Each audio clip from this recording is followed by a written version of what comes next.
Entonces una vez él me llamó y dijo, profe, a mí me da lástima que mi comunidad esté muriendo. Y yo como le dije, gobernador, ¿sabe qué? Se están muriendo pendejamente. Al llegar un momento en que se dan cuenta que los indígenas también están de aliados con el ejército, Tiro Fijo les declara la guerra. De ver tantos huérfanos y viudas, eso a mí me pareció duro y entonces más bien dediqué a trabajar en el Cabildo con el objetivo de que de alguna u otra manera teníamos que llegar en un acuerdo. Tiro Fijo se paseaba por aquí. Guerrillera, hijo de puta. No aceptamos un destino distinto al de la paz.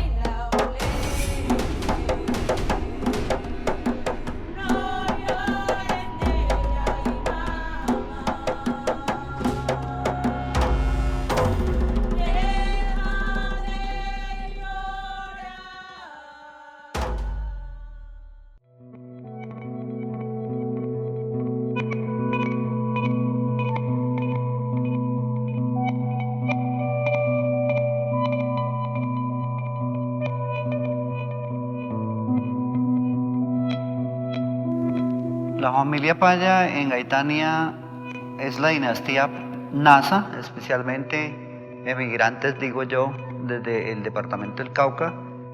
Nuestros abuelos se desplazaron hacia estas tierras por el conflicto que había en esa época, la guerra de los 1000 días. Y subieron hacia los páramos y vinieron a dar por acá. En estos momentos nos encontramos en el corregimiento de Gaitania. Esto pertenece al sur del Tolima, hace parte del municipio de Planadas. Tiene 56 veredas. Hacia el sur tenemos a Marquetalia. Históricamente se conoce como la cuna de la FARC, donde planeaban sus actos terroristas en Marquetalia, pero la presencia del Estado por acá no era constante.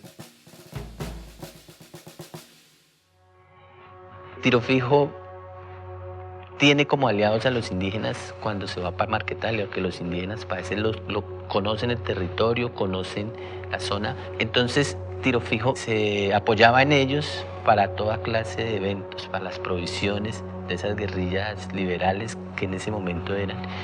Y al declararse en las Fuerzas Armadas Revolucionarias de Colombia, llega el tema de las repúblicas independientes. El Estado, en cabeza del general Rojas Pinilla, pues no va a permitir eso, que es cuando se programa la Operación Marquetalia.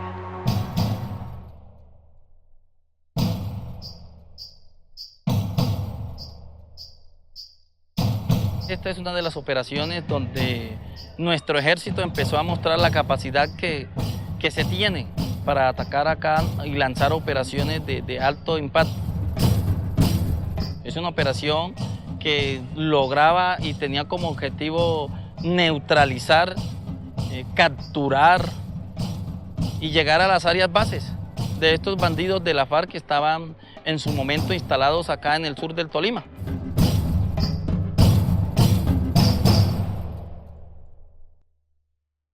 La autodefensa indígena pues lo crea el mismo Estado en el año 64, la operación Marquetalia. Ellos entran ciegamente. El ejército lo llaman, lo nombran a un capitán indígena que sirviera y que ellos reconocían que ellos no iban a defender, pero vea que no. Ahí votaron por uno que era mi papá. A los 3 días como que ya él vino con unas escopetas y con unos tiros ya para defendernos. En la edad de los 12 años, yo ya caminaba como un soldado ya, pero sin saber. Yo era menor de edad, pero entonces los adultos sabían que era una guerra, que era un conflicto, pero uno sin saber, pues, como ellos nos orientaban, era de que teníamos que defender, ¿cierto? Buscando esa idea de servirle al ejército como escudo. El ejército llegaba, decían la guerrilla pasó por tal parte, entonces listo, camine usted, lo llevaban como cañón de escopeta y los traían, lo dejaban y se iban. Y en todos los pocos días llegaba la guerrilla, por ahí los sabían quién eran y una vez, pues calladito tenga. En que se dan cuenta que los indígenas también están de aliados con el ejército, tiro fijo les declara la guerra.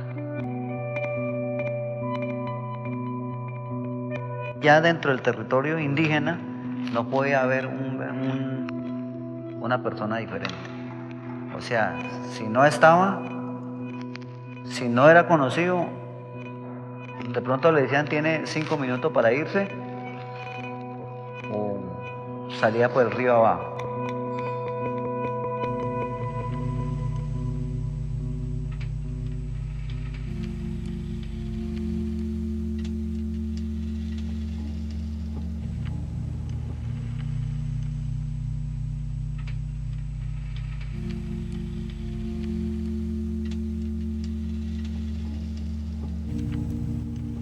Mi trabajo era a la escuela, al pueblo, con los niños nomás.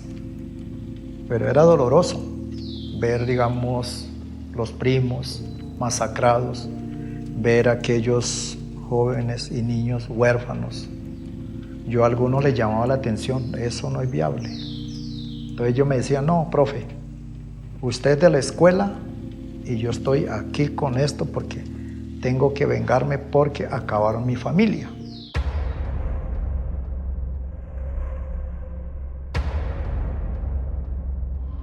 Cada vez que había una muerte era un motivo de rabia, de ira y de venganza. Para ellos no había más que si mataban a un indígena, ir detrás de la guerrilla a ver a cuántos también mataban. Nosotros cuando matan a mi mamá y mi papá sale, nosotros quedamos abandonados. Mi papá especialmente llegó de nuevamente a la comunidad. Él retenía ese dolor y dijo, esto es lo que deja la vida cuando uno no entiende. Entonces, usted tiene que ir de por aquí. Y si usted no se va, usted va a llegar a las mismas circunstancias que a mí me está pasando.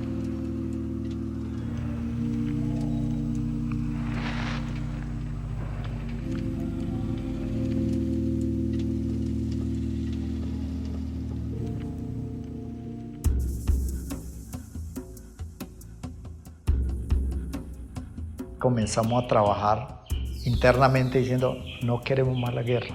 Entonces ahorita aquí está el gobernador actual, Virgilio, con él algunos comenzaron. Como me decía, profe, era que, ¿qué hacemos? Le dije, hombre, la autoridad es usted es el gobernador. De ver tantos huérfanos y viudas, la violencia seguía más y más. Eso a mí me pareció duro y entonces más bien dediqué a trabajar en el Cabildo con el objetivo de que de alguna u otra manera teníamos que llegar en un acuerdo. Yo le dije, gobernador, convoque una reunión general con aquellos que están involucrados, o la autodefensa, reúnalos. Se hizo los encuentros, los diálogos y todo hasta llegar a hablar de un documento. Todos esos artículos se trabajó con la misma comunidad en una asamblea. Cuando ya teniendo eso, fuimos a presentarlo al comandante de la guerrilla, que mire, estas son nuestras propuestas. Y Jerónimo le manda una nota a Virgilio para que conversaran con él. Virgilio estaba un poco preocupado, que él no sabía si iba o no iba. Él le dije a Virgilio, ¿y por qué no conversa? Entonces dijo él, ¿y usted me acompañaría? Le dije, sí, yo lo acompaño. Ovidio Paya y el gobernador Virgilio se arriesgaron a ir a hablar con Jerónimo y efectivamente hicieron una reunión y ahí comenzaron. Ese fue como el primer paso, ¿no?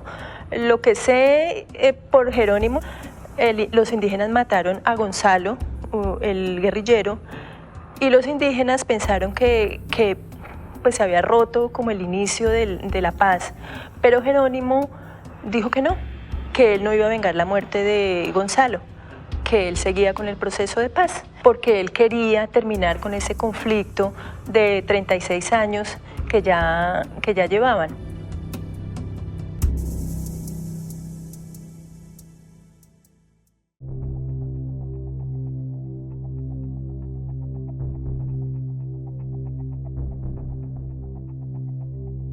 El primer encuentro que me tocó, pues en ese tiempo también era el gobernador del Cabildo. Entonces a mí me daba como vaina, pero de todas maneras hice las propuestas. Bueno, listo, entonces ya me pasó un poco el nervio y a pesar de que era hombre violento, de pronto de guerra, nosotros vimos que con él se podía hablar. Uno de los compromisos con Jerónimo que fuimos hablando era de que habría que hablar de un desarme, y como estaba el apogeo de la amapola, eso era mucho alarma que había entrado. La autodefensa. Algunos dijeron, ¿cómo que usted nos va a frenar si nosotros estamos con armas? Tenemos que luchar hasta la muerte. Y entonces yo le dije, lo que el gobernador y yo estamos buscando es favorecerle a ustedes, que no haya más huérfanos ni viudas. Y entonces algunos dijeron, bueno, ¿y quién nos garantiza la vida? Entonces yo le dije, la vida se lo garantiza es usted mismo. Y lo segundo, acogerse al Cabildo, que es la máxima autoridad.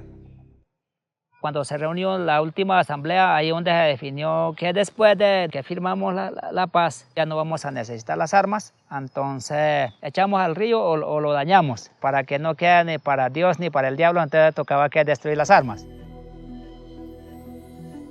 En ese momento, para la firma, hablamos los siguientes puntos.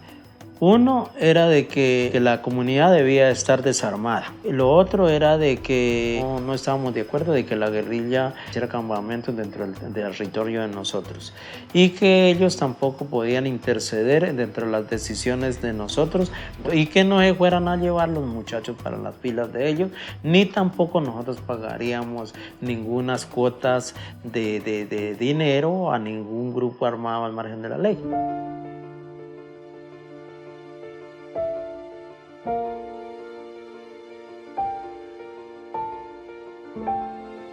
El 26 de julio del 96 nos reunimos más de 70 de la comunidad y con el alto mando, que era del comandante del Sexto Frente, firmamos el acuerdo de paz.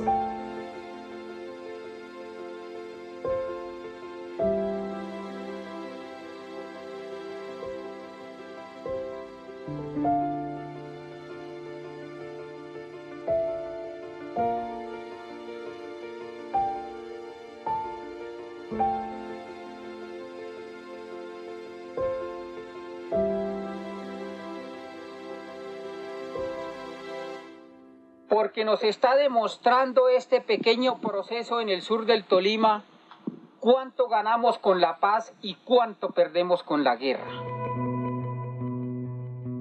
Colombia Estéreo, la emisora que llegó, se quedó y se metió en los corazones. Estamos invitando también a los amigos milicianos para que le digan no más a la extorsión. Aprovechen el plan de dejación de armas que te ofrece el gobierno nacional. A los amigos guerrilleros de la columna Héroes de Marquetalia, aproveche esta época. Las comunidades no pueden negociar la libertad y la tranquilidad por sectores. Nosotros no conocemos esos acuerdos, no los acatamos nosotros. Nosotros tenemos es que cumplir la Constitución Nacional, la Carta Magna.